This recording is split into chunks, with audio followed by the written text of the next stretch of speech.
আওয়ামী লীগের দলের প্রতিষ্ঠা বার্ষিকী এই উপলক্ষে পুলিশ হেডকোয়ার্টার সারা দেশের মাঠ পর্যায়ের কর্মকর্তাদের আবার বলেন তো।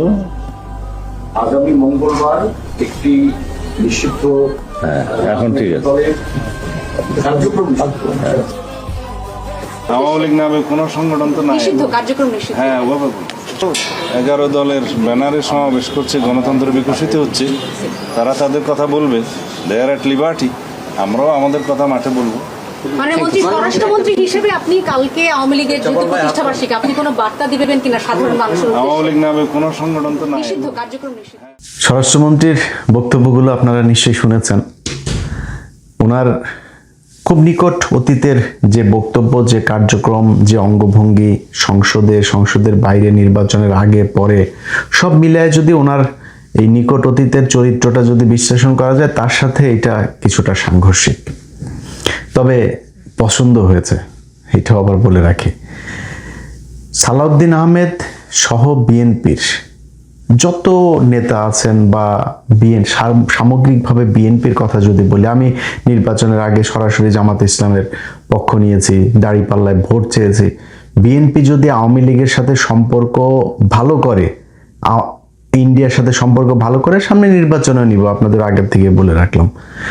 কিন্তু আপনাদের সাথে বিরোধ, আপনাদের বিরুদ্ধে কথা বলা, যা কিছু, তার জন্য আমার সাথে ব্যক্তিগত আপনাদের কোনো সমস্যা, আপনাদের কাছে কিছু চেয়েছি আপনি পাই নাই, এগুলো কোনো কিছু না। আপনাদের এই যা কিছু ঘটেছে সেটা আওয়ামী লীগের সাথে আপনাদের সম্পর্ক, আপনার আওয়ামী লীগের ব্যাপারে আপনাদের বক্তব্য, এগুলোর কারণে আপনাদের বিরুদ্ধে বলেছে। এগুলো থেকে ঠিক হয়ে যান, আমি ঠিক হয়ে যাব, কোনো সমস্যা নেই। 15 বছরে এই পরীক্ষা দিয়ে আসছি। যদি নাকি আপনাদের বিরুদ্ধে বিএনপির যদি ধ্বংস করার, বিএনপির বিরুদ্ধে কথা বলার যদি নাকি ইচ্ছা থাকতো বা সেরকম কোনো কারণ যদি থাকতো, এই 15 বছরে বলা যাইতো, আপনি কিছুই করতে পারতেন না। 15 বছরে প্রকাশ্যে বলেছে, হ্যাঁ আমরা বিএনপি করি, আমি জামাত করি, আমি রাজাকার, আমি পাকিস্তানি, কোনো সমস্যা নেই, শুধু আওয়ামী লীগ বলতে পারবে না। সো সেই আওয়ামী লীগের প্রশ্নে আমার অবস্থান যা ছিল আজকেও তাই আছে। আপনি যদি নাকি আওয়ামী লীগের পক্ষে কথা বলেন, আওয়ামী লীগের বাঁচানোর জন্য, আওয়ামী লীগকে আবার কার্যক্রম পরিচালনা করার সুযোগ দেওয়ার, আবার রাজনীতিতে আসা, নির্বাচনে অংশ নেওয়ার, এগুলো করবেন ভাই, এগুলো আমার রক্তের মধ্যে লাগে। অতএব এইখান থেকে বের হবেন, কোনো সমস্যা নেই। আজকে সালাউদ্দিন আহমেদের সাথে আমার যে সম্পর্ক, আমি সালাউদ্দিন আহমেদকে নিয়ে বহু বাজে কথা বলেছি, বহু কটু কথা বলেছি, ভিডিও বানিয়েছি, সব করেছি। কারণ কি? ওনার সাথে আমার সম্পর্ক খারাপ ছিল না তো? উনি যখন ক্ষমতায় ছিলেন না, যখন বন্দী ছিলেন, তথাকথিত বন্দী যখন তিনি ভারতে ছিলেন, তখন তার সাথে আমার কথা হয়েছে, অনেক ভালো সম্পর্ক ছিল, উনি আমারে খুব স্নেহ করতেন, কোনো সমস্যা ছিল না তো? তখন কি ওনার পাওয়ার ছিল নাকি? আজকে উনি স্বরাষ্ট্রমন্ত্রী, অনেক মানুষজন কথাবার্তা বলতে গেলে তারপরে, আরে ভাই হ্যাঁ আপনি তো এই সুবিধা নেওয়ার জন্য কথা বলেন, আপনি বিএনপির কাছ থেকে টাকা নেন, জামাতের কাছে, একবার এক একজনের কাছ থেকে টাকা নেই, মানে এই ব্লেম শুনতে শুনতে সে টাকা পয়সার খুঁজে পায় না, কিন্তু ব্লেম কিন্তু শুনছি সেগুলো অনেকে মানুষের কাছে। তো এখন আজকে সালাউদ্দিন আহমেদ স্বরাষ্ট্রমন্ত্রী, তার সাথে আমার সম্পর্ক যতটুকু ছিল, এই অতটুকুই যদি আমি খালি মেনটেন করতাম, অতটুকুই যদি ঠিক রাখতাম, আমার কোনো সমস্যা ছিল না তো? আমার বহুত কিছু কামাইতে পারতাম ভাই। ওই কামানোর চিন্তা থাকলে এই দেশে বিএনপি আসার পরে কামাইতে হইতো না। বিএনপি যখন ক্ষমতায় ছিল না, তখন আওয়ামী লীগের কাছ থেকে যেসব অফার ছিল, বহুত বড় বড় অফার, ছোটখাটো অফার না, অনেক বড় অফার ছিল। অতএব সেগুলি করি নাই তো। সো এই দেশের সাথে কোনোদিন বিট্রে করি নাই। জীবন যতদিন থাকবে ততদিন কোনোদিন এই দেশের মানুষের সাথে বিট্রে করব না। এখন সালাউদ্দিন আহমেদের সাথে যেই সমস্যা, সেই সমস্যা তিনি 15 বছর যখন কষ্টে ছিলেন তখন হয় নাই, পরে হয়েছে। কেন হয়েছে সেই জবাব, সেটার জন্য সেটার ব্যাখ্যা বিএনপিকে দিতে হবে, সালাউদ্দিন আহমেদকে দিতে হবে। আমরা দিতে যাব না। আমার ভাই বিএনপির সাথে এত মিলা চইলা, তারপরে খাওয়া দাওয়া, ধান্দাবাজি, এগুলো ইচ্ছা নাই তো। আমার আপনি ধরবেন কেমনে? আপনাকে করতে হবে। কেন? কারণ আপনি যখন বাংলাদেশে এসছেন, আপনি এস আলমের গাড়িতে চড়ে তারপরে বাড়িতে এসছেন, সেটার জন্য আবার মানুষের কাছে ক্ষমা চাইলেন। এরপরে করলেন কি? আসার পরপর যখন নির্বাচনের আগে আওয়ামী লীগের ব্যাপারে খুব সহনশীল কথাবার্তা, প্রেমময় কথাবার্তা, আওয়ামী লীগ ভাই ভাই, আওয়ামী লীগকে সুযোগ দেওয়া দরকার, আওয়ামী লীগের লোকজনের ভোট দরকার, আওয়ামী লীগের লোকজন সব আপনার পেছে পেছে ঘুরে। তারপরে হইল নির্বাচন হওয়ার পরে জুলাই সনদ নিয়ে আপনি শুরু করলেন টালবাহানা। বিএনপির কোনো নেতার কোনোই নেই, এমনকি প্রধানমন্ত্রীও কথা বলেন, অথচ আপনি ঘুরে পেঁচায় জুলাই সনদ আপনি মানবেন না, হবে না, করতে দেওয়া যাবে না। তারপরে এই হাদির হত্যাকাণ্ড থেকে শুরু করে কোনো জায়গায় আপনাদের কোনো ভালো বক্তব্য পাওয়া যায়নি। তারপরে শুরু হলো এক এক করে প্রশ্ন ওঠা, অনেক সন্দেহের তীর, অনেক প্রশ্ন তখন আমরা খুঁজতে থাকলাম।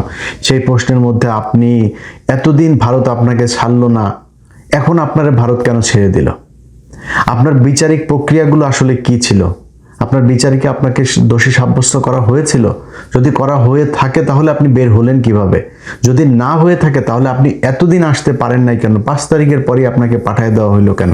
তারপরে যাই হোক সব কিছু শেষ করে আপনি আসলেন, ধরলাম আপনি আপনার ভারতে এমনি আসতে দিল বিএনপির সাথে সম্পর্ক ভালো রাখার জন্য।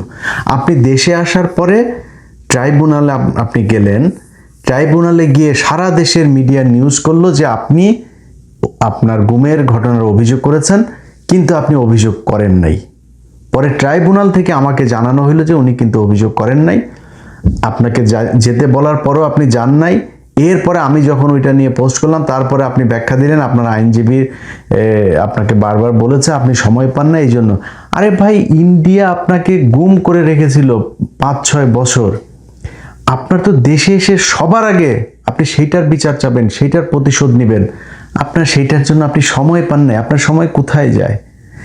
সো কথা বললে বহুত কথা আছে, এরপরও আরও অনেক কিছু আছে, যেগুলি আছে সেগুলি আপনিও জানেন। সেই হানি ট্র্যাপ নিউজ করতে গিয়ে কোথায় খোঁচা দিয়েছিলাম সেগুলি আপনার কানে নিশ্চয়ই গিয়েছে। তো ওগুলি নিয়ে আর কথা বলতে চাই না, কারণ আপনার তো এখন বিশাল পাওয়ারফুল, আবার কোন দিক দিয়ে কোন ক্ষতি করেন তার তো ঠিক ঠিকানা নাই। আওয়ামী লীগের মতো অবস্থায় তো যাইতে চাই না। অনেক মানুষজন আছে যে পরিচিত লোকজন, ভাই কি বিএনপির ব্যাপারে তো খুব নমনীয় কথা, হবে ভাই নমনীয় কথা বলি তো, বিএনপির নিয়ে কি এখন আওয়ামী লীগের মতো অবস্থায় যাব নাকি? সারা জীবন এমনি থাকবো? আর বিএনপির নিয়ে আওয়ামী লীগের মতো অবস্থায় না। বিএনপি যদি নাকি আওয়ামী লীগের সাথে, ইন্ডিয়ার সাথে সে আওয়ামী লীগের মতো করে সম্পর্ক করে, বিএনপির সাথে সে একই রকম হবে। এখন তো বিএনপি সেই জায়গায় নাই, তাহলে আমরা যাবো কেমনে, বলবো কেমনে? কারণ এই যে তারেক রহমানের যে সফর, এগুলো নিয়ে আরো 2-3 দিন পরে একটা ভিডিও করব, সেখানে বলবো। কিন্তু আজকে এই সালাউদ্দিন আহমেদকে নিয়ে যেহেতু কথা বলছি, সালাউদ্দিন আহমেদের যে বক্তব্য, সেই বক্তব্যে তিনি যে কথাটা বলেছেন যে আওয়ামী লীগ, মানে 2টা বক্তব্য আমি এরকম শুনেছি, হয়তো এর বাইরেও আছে কিনা জানি না, যে আওয়ামী লীগকে তিনি সাংবাদিকে এক জায়গায় বলছেন যে আবার প্রশ্নটা করুন তো, মানে উনি শুনতে চাচ্ছে সালাউদ্দিন ভাই সেরকম লেগেছে আপনারে, আপনি যখন আবার রিপিট করতে বলছিলেন সাংবাদিককে, মানে ড্যাশিং, ড্যাম কেয়ার সব, মানে স্মার্টনেসের যা যা আছে সব কিছু সেখানে আপনার চোখে মুখে করছিল।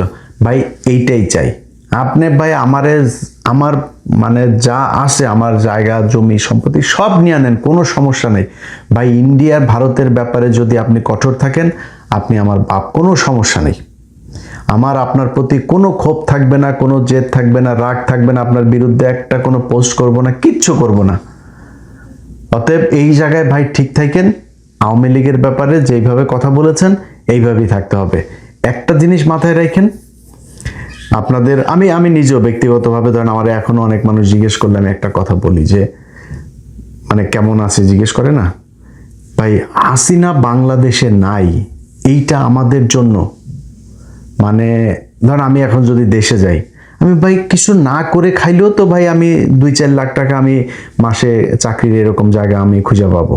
মানে আমার পুলিশ খুঁজবে না, আমার মানে জেল হবে না, ফাঁসি হবে না, ভয় থাকবে না, গুম হব না, ক্রস ফায়ারে যাবে না, আর কি লাগে? এটি তো বিশাল ব্যাপার। এবং বাংলাদেশে এরকম আমার মতো, বিশেষ করে বিএনপিতে এখন পাওয়ারে আছে, তারা তো আমার চাইতেও ভালো অবস্থানে আছে, তাই না? তাদের পুলিশ তো খুঁজে না, উল্টা পুলিশ তাদের কথা শুনে বহুত হাজার হাজার লক্ষ লক্ষ কোটি কোটি টাকার মালিক হয়ে গিয়েছে। তারা এখন লন্ডনে বাড়ি গাড়ি জমি জায়গা কিনছে, বিভিন্ন দেশে দেশে কিনছে তারা, তো এখন তো অনেক ভালো আছেন। তো সেই ভালো থাকার জায়গাটা যদি আপনি মানে স্মুথ করতে চান, প্রলং করতে চান, এটারে যদি ধারাবাহিকভাবে রাখতে চান, তাহলে আপনারা ভাই আওয়ামী লীগকে এই দেশে এইভাবেই রাখতে হবে। আওয়ামী লীগকে ইন করতে দেওয়া যাবে না। জামাতের সাথে আপনাদের রাজনৈতিক বিরোধিতা আছে, আমি নিজেও জামাতের পক্ষে ভোট চেয়েছি নির্বাচনের আগে, তো জামাতের সাথে এইটা থাকবেই ভাই। আপনি তো আপন ভাইয়ের সাথে ভাইয়ের গ্যাঞ্জাম হয় না জমি জায়গা নিয়ে, রাষ্ট্রীয় ক্ষমতা কে পাবে সেটা নিয়ে বিশাল গ্যাঞ্জাম হবে, মানুষ মারাও যাবে, এটা খুবই স্বাভাবিক একটা ব্যাপার আমাদের দেশের মধ্যে, চাই না কিন্তু এটা যাবে, এটা খুব স্বাভাবিক ব্যাপার। তাই বলে সেই 71-এর গান গুন গায়া জামাতরে মাইনাস করে তারপরে আওয়ামী লীগরে ঢুকায়া, আওয়ামী লীগ কি জিনিস এইবার আরেকবার যদি আসতে পারে ওই দিন বুঝাই দিবে। আওয়ামী লীগ বুঝাইতে হবে না, ইন্ডিয়াই বুঝাই দিবে। অতএব যত জাউরামি করেন, চুরি করেন, লুচ্চামু করেন, বাটপারি করেন, যা মনে চাই করেন। আমি এই গেল 15 বছরে আমার বহু ভিডিওতে আমি বলেছি যে আওয়ামী লীগ যেভাবে ক্ষমতায় আছে এইভাবে যদি 15 বছর বিএনপি ক্ষমতায় থাকতে পারতো তাইলে বিএনপি আওয়ামী লীগের চাইতেও হয়তো বেশি চুরি করতো। তো ওইটা কিন্তু প্রমাণ আপনারা কিন্তু প্রমাণ করে দিচ্ছেন, এই চুরি করছেন, কিন্তু প্রচুর চুরি করছেন, এবং চুরিতে আপনারা খুব পাকাপোক্ত, মানে খুব অভিজ্ঞতা সম্পন্ন চোর আপনারা। হ্যাঁ, চুরি করছেন, কিন্তু এটা নিয়ে এত হেজিটেশনের কিছু নাই, লজ্জা পাওয়ার কিছু নাই, এটা চুরি করেন, এটা করেন। এবং যারা এমপি মন্ত্রী টন্ত্রী আছেন, আপনাদের যারা পোলাপান সন্তান টন্তান আছেন, আপনাদের বলি আপনাদের বাপ কিন্তু চুরি করে, আপনার বাপ চোর একজন, চুরি করে আইনে আপনাদেরকে বিশাল ভিআইপি জায়গায় রাখে, বিদেশে টিদেশে রাখতেছে, পড়াশোনা করাইতেছে, বিরাট আকারে ভিআইপি নতুন নতুন ব্র্যান্ডের গাড়ি টাড়ি নিয়ে চড়েন, চোরের বাচ্চা কিন্তু আপনারা, এটা মাথায় রেখেছে। ওইটা নিয়ে কোনো সমস্যা নাই, বিএনপি চুরি করবে, জন্ম হয়েছে বাংলাদেশের রাজনীতিবিদদের চুরি করার জন্য, ওইটা কোনো সমস্যা না, ওইটা নিয়ে মাথা ঘামায় লাভ নেই, ওইটার কোনো সলিউশন আমি দিতেও পারবো না। অতএব যেটা সমস্যা ভারত, এই ভারতের জায়গাটা থেকে ঠিক থাকতে হইলে ভারতের বাংলাদেশে মূল ইনস্ট্রুমেন্ট এই আওয়ামী লীগ, তাদেরকে আপনাদের ঠিক রাখতে হবে। তাদেরকে সোজা করে রাখতে পারলে এই জামাত টামাত এগুলি কোনো সমস্যা না ভাই। জামাত আপনাদেরকে এই গেল 6 মাসেই আপনাদের যেই শান্তিতে সরকার পরিচালনা করার সুযোগ দিয়েছে, এটা জামাত বলেই দিয়েছে। আজকে যদি আওয়ামী লীগ থাকতো তাহলে কি হইতো? ইভেন জামাত যদি ক্ষমতায় থাকতো তাহলে আপনারা কি করতেন একটু নিজেদের কোশ্চেন করেন। অনেক মানে তর্ক বিতর্ক, আপনাদের ভিতরে প্রতিযোগিতা, মারামারি, হাতাহাতি, অনেক কিছু হবে। বাট এটা মনে রাখেন যে মানে বাই রোটেশন আপনারা ক্ষমতায় আসবেন, জামাত একবার আসবে, আপনারা একবার আসবেন, তারা এটা নিয়ে আপনাদের ভেতরে ঝগড়া হবে, অনেক কিছু হবে, কিন্তু আপনাদের দুইজনকেই বাংলাদেশ পরিচালনা করতে হবে।